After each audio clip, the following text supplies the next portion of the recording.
Hello guys, আসসালামু আলাইকুম, আদাব, নমস্কার। কেমন আছেন সবাই? ওয়েলকাম টু আর একটা ব্লগ, যেটা কবে আপলোড করা হবে আই নট শিওর। আজকে 20 জুন,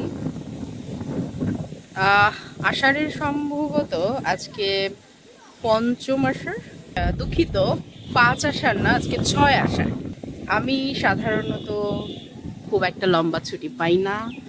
যখন লম্বা ছুটি পাই কোনো না কোনো একটা, এটা আমি আমার পুরো মেডিকেল লাইফ থেকে করে আসছি, যে যখন আমি একটা লম্বা ছুটি পাই সেই ছুটিটাকে আমি কোনো একটা প্রোডাক্টিভ কাজ করে ইউটিলাইজ করার চেষ্টা করি। সো দেখা যায় আসলে আমার ছুটিগুলো ছুটি হয় না কখনো, ওটা বরং আরও তুমুল ব্যস্ততা হয়ে ওঠে। তো এবার যেটা হলো, আমি অনেক দিন পর, এখন তো পড়াশোনা শেষ করে প্রফেশনাল লাইফে থিতু, এবং প্রফেশনাল লাইফে ঢোকার পর পাশাপাশি আর একটু পড়াশোনা করতে গিয়ে যেটা হয়েছে, আমার জীবনে ছুটি একদমই নেই। তো অনেক দিন পরে, আই গেস অনেক দিন পরে, এইবার ঈদে, কোরবানির ঈদে যেটা হলো, আমি একটা লম্বা ছুটি পেয়েছি। তো এই ছুটিতে আমার প্ল্যান হচ্ছে আমি শুধু চিল করব, মানে রিল্যাক্স করব, নিজেকে একটু সময় দেওয়ার আমার মনে হয় খুব দরকার ছিল। কিছু চিন্তা ভাবনা গুছিয়ে নেওয়ার দরকার ছিল, এবং পাশাপাশি অবশ্যই ফ্যামিলি টাচ দরকার ছিল। তো এই ছুটিটা অনেক দিন পর আমার জন্য আসলে এই জন্য বৈচিত্র্যময়, এবং এই ছুটিটা আমি আসলে খুব খুব উপভোগ করছি। এটা মনে হয় আমার সাজসজ্জা দেখে বোঝা যাচ্ছে। একটা শাড়ি পরেছি, আমি কোথাও যাইনি। এই যে এখন ছাদে যে জন্য বসা, এটা হচ্ছে সম্পূর্ণই যে কারণে, ওইটা শেয়ার করতে মূলত এই ব্লগটা করা। এই ব্লগটা তেমন সিগনিফিকেন্ট কিছু না। যাদের হাতে টাইম আছে, যারা আমার কথা শুনতে পছন্দ করেন বা চান, ডিসক্লেইমার, আমি আপনার সময় এবং মেগাবাইট কোনোটাই ফেরত দিতে পারবো না। ওকে, কিডিং। তো যেটা হচ্ছে, আজকে আমি প্ল্যান করেছি আমি বৃষ্টিতে ভিজবো। তো ওয়েদার ফোরকাস্টে ছিল 10টার দিকে এক্সপেক্টেড রেইন।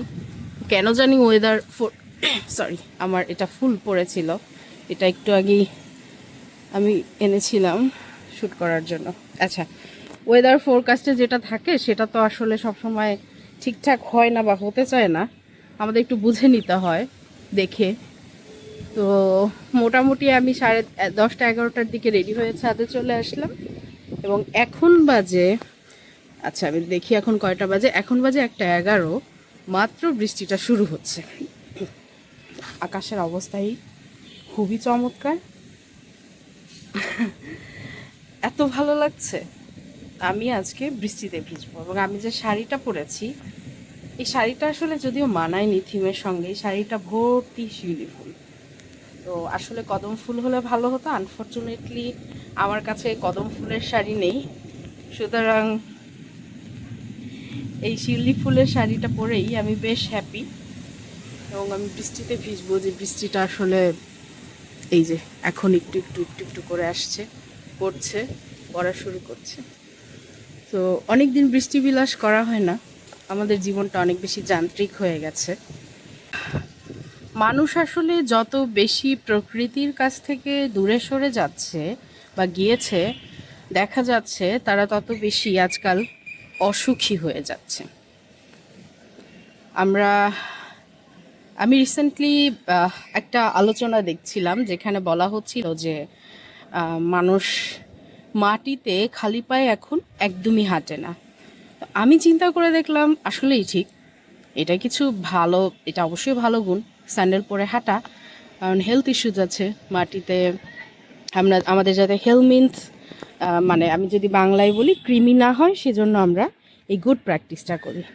কিন্তু শরীরে আরও কিছু বিষয় আছে, কিছু আয়নের বিষয় আছে, যেমন আমাদের ইলেকট্রনিক্সের জিনিসে আর্থিং নামক একটা জিনিস দেওয়া হয়। আর্থিং, আর্থিং মানে মাটির সঙ্গে একটা কানেকশন রাখা হয়, যাতে নেগেটিভ আয়নগুলো ওই দিক দিয়ে চলে যায়। তো আমাদের শরীরগুলো যদি একটা যন্ত্র হয়, আমাদেরও তো চার্জ আছে, ধনাত্মক ঋণাত্মক, এটা আসলে অনেকভাবে ব্যাখ্যা করা যায়। কখনো বিজ্ঞান, কখনো অপবিজ্ঞান, কখনো না বিজ্ঞান, পার্শ্ববিজ্ঞান, যাই হোক। আমি সোজা কথায় যেটা বলতে চাচ্ছি, মাটিতে হাঁটাটা টু সাম এক্সটেন্ট আসলে চমৎকার একটা ব্যাপার।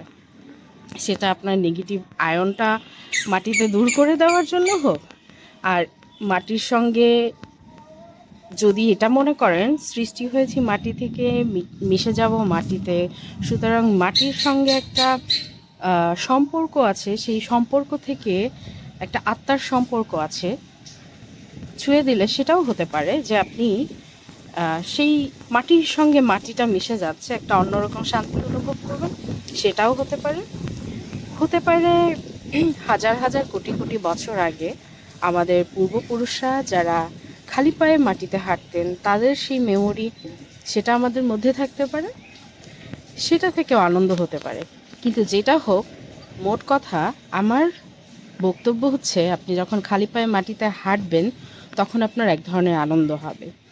সিমিলারলি আপনি যখন বৃষ্টিতে ভিজবেন আপনার ভীষণ আনন্দ হবে। এটা শুধু বৃষ্টিতে ভিজা না, আপনি একটু গাছের পাতা ছুঁয়ে দিলেও আপনার ভীষণ আনন্দ হয়। তো আমি এই ছুটিতে সিদ্ধান্ত নিলাম, শুধুই ছুটিতে না, আমি মাঝে মধ্যেই একটা কাজ করি, সেটা হচ্ছে আমি খালি পায়ে হাঁটি। আমি যখন সুযোগ পাই তখন আমি স্যান্ডেলটা খুলে মাটিতে দাঁড়াই, অথবা ফ্লোরেও মাঝে মধ্যে হাঁটি। দেখা যায় অফিসে আমি যখন কাজ করতে করতে খুব এক্সস্টেড হয়ে যাই, আমার আর কিছু ভালো লাগে না, আমি তখন ডেস্ক থেকে উঠে দাঁড়াই, হাঁটাহাঁটি করি, এবং সেটা হচ্ছে স্যান্ডেল খুলে। আমি এই তর্কে এখন যাব না এটা আমার জন্য হেলদি কিনা। আচ্ছা, বৃষ্টি পড়তে আরম্ভ করেছে, ভালোই পড়ছে। সো আজকের আমার উদ্দেশ্য একটাই, সেটা হচ্ছে আমি একটু নেচারের কাছাকাছি থাকবো। এই 2-3 ঘন্টা আমি সবুজ গাছের পাশে পাশে ছিলাম, একটু রোদ, একটু বাতাস ছিল, ভালো লাগছিল, পাখি ডাকছে। আমাদের এই যে বাসাটা ফরিদপুরের, এই বাসাটার চারপাশে বেশ জায়গা আছে, আমি একটু দেখাবো আপনাদেরকে, দাঁড়ান এখনই দেখাচ্ছি। এইটা এই এই যে যেটা বলছিলাম, এই বাসাটার চারপাশে বেশ জায়গা আছে। আমি যদি একটু নিচ থেকে দেখাই একটু উকি দিয়ে, তাহলে এটা হচ্ছে বাউন্ডারি, এবং এই যে 2 সাইডে পুকুর আছে, পিছন দিকেও এটা এটা ঠিক পুকুর না, এটা আসলে লেকের মতো, এটা হচ্ছে ছাদ। আমি একটু সামনের দিকটা দেখাই। সামনের দিকটা যদি দেখাই, এই যে কাঁঠাল গাছ, আসলে এত ডালপালা এখন বোঝাও যাচ্ছে না, বাট আমি যেটা বলতে চাচ্ছি, সামনের দিকেও বেশ জায়গা, এই বড় বড় কাঁঠাল গাছ, নিম গাছ, তো এই জিনিসগুলো খুব ভালো লাগে। তারপরে সুপারি গাছ পর্যন্ত আছে আমাদের বাসায়, নারিকেল গাছ, মেহগুনি গাছ, ওইদিকে আছে আমড়া গাছ। আচ্ছা, বাসার পেছন দিকে যে লেকের মতো অংশটা গিয়েছে, আমি এটা একটু আপনাদেরকে দেখাই। এই যে লেকের মতো একটা জায়গা, এবং প্রচুর সবুজ, প্রচুর সবুজ এখানে। এবং যেটা হয়, এখানে বিভিন্ন ধরনের পাখি থাকে। এখন বৃষ্টি তো, এখন আসলে পাখিরা নেই বাইরে, আসলে সবসময় এক ধরনের পাখির ডাক শোনা যায়। এখানে কোকিল আসে, এখানে ঘুঘু আসে, এখানে আমি টিয়া পাখি দেখেছি, এক জোড়া টিয়া আছে, ওরা ওই দিকের ওই গাছটাতে বাসা করে থাকে, আমি ওদেরকে দেখি মাঝে মধ্যে। তো যেটা হয়েছে, অনেক দিন পর আমার মনে হচ্ছে এই প্রকৃতির সান্নিধ্যে এই সময়টা আমার খুব দরকার ছিল। সেটা আমার প্রকৃতির সঙ্গে আদিম সম্পর্ক থেকে হোক, সেটা আমার মাটি থেকে সৃষ্টির সঙ্গে সৃষ্টিকালীন সময়ের সম্পর্ক হোক, সেটা আমার মানব মনের সম্পর্ক হোক, আমার হাজার কোটি বছরের পুরনো জেনেটিক ইনফরমেশনের সম্পর্ক হোক, কিংবা একান্ত ব্যক্তিগত ফাল্গুনি যে কিনা প্রকৃতি ভীষণ ভালোবাসে, অথবা আমার লেখক সত্তার হোক, সৃজনশীল সত্তার হোক, যেটাই হোক, এই রিচার্জ হওয়াটা আমার খুব দরকার ছিল। তো আমি কথা বলছি আসলে বৃষ্টির মধ্যেই, খুব বেশি এখনও নামে নাই, দেখতেই পাচ্ছেন শুকনা শুকনা একটা ভাব আছে। আশা করি অপেক্ষা করতে করতে কিছুক্ষণের মধ্যেই নেমে যাবে, যদিও আমার চুল এবং আমি মোটামুটি ভালোই ভিজে গিয়েছি। ঠিক আছে, আমার বর্ষা বিলাসের সঙ্গেই থাকুন। আর যেটা বলতে চাই সেটা হচ্ছে আপনারাও বৃষ্টিতে ভিজুন যদি কারো ঠান্ডা লাগার সমস্যা না থাকে। আর যদি ঠান্ডা লাগার সমস্যা থাকে, যদি সে নিজে ডাক্তার হন বা পরিচিত কেউ ডাক্তার থাকে, তাহলে তো চিন্তা নেই। ইটস আ ব্যাড আইডিয়া দো, কিন্তু যদি সম্ভব হয় বৃষ্টিতে ভিজুন।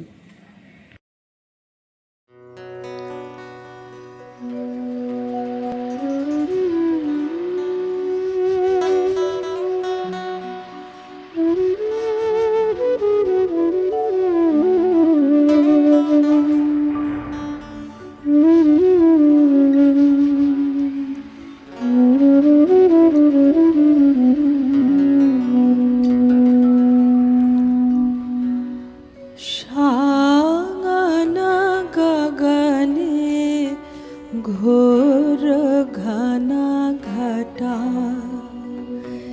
নিশীথ যামিনী রে,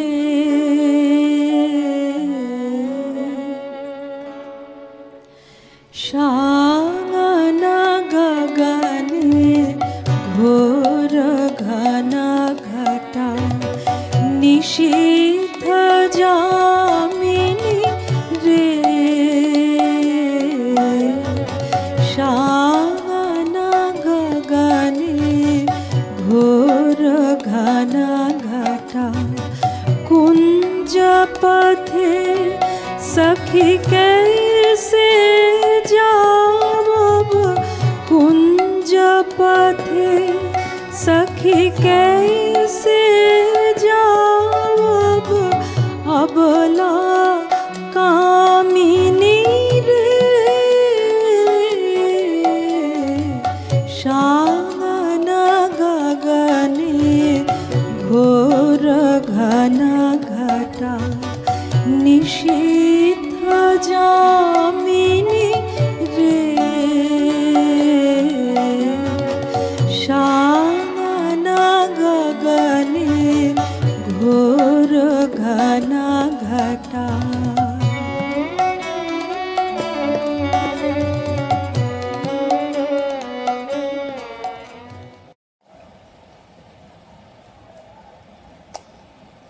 একা বৃষ্টিতে ভিজতে কিছুটা নিঃসঙ্গ লাগতে পারে। এক্ষেত্রে দুইটা উপায় হতে পারে। এক, আপনি আপনার পছন্দের মানুষটাকে, প্রিয় মানুষটাকে সঙ্গে নিয়ে ভিজুন, অথবা নিজের সঙ্গটাকে উপভোগ করুন। আমি যদিও নিজের সঙ্গটাকে উপভোগ করার চেষ্টা করছি, তবে আমার মনে হয় বৃষ্টিতে ভেজার জন্য সঙ্গে কেউ একজন থাকলে খারাপ হতো না। যারা আমার সঙ্গে আছেন অবশ্যই চ্যানেলটা সাবস্ক্রাইব করবেন আর ভিডিওতে একটা লাইক দিয়ে দিন। আর কোনো মন্তব্য থাকলে জানাতে পারেন। ইউটিউব অ্যালগোরিদম, নতুন চ্যানেল গ্রো করতে চাইলে আপনাদের সাহায্যের কোনো বিকল্প নাই, and I am always grateful for that. বৃষ্টিতে ভিজে আসলে খুবই ভালো লাগছে, তো আপনারাও ভিজে দেখতে পারেন। আমি এখানেই বিদায় নিব, আমি আরও কিছুক্ষণ ভিজবো, কিন্তু ভাবলাম আপনাদের কাছ থেকে একটু বিদায় নিয়ে নিই। তো সবাই বৃষ্টিতে ভিজুন না ভিজুন, ভালো থাকুন, আনন্দে থাকুন, খুশি থাকুন এবং অন্যকে ভালো রাখুন। See you, by.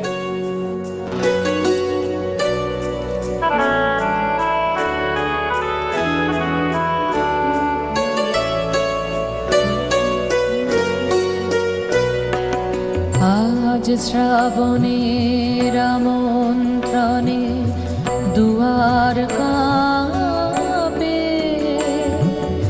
ক্ষণে ক্ষণে ঘরের বাঁধন যায়, যায় বুঝি আজ টুটে। আজ শ্রাবণের আমন্ত্রণে দুয়ার কাঁপে, ক্ষণে ক্ষণে ঘরের বাঁধন যায়, যায় বুঝি আজ টুটে। আজ শ্রাবণের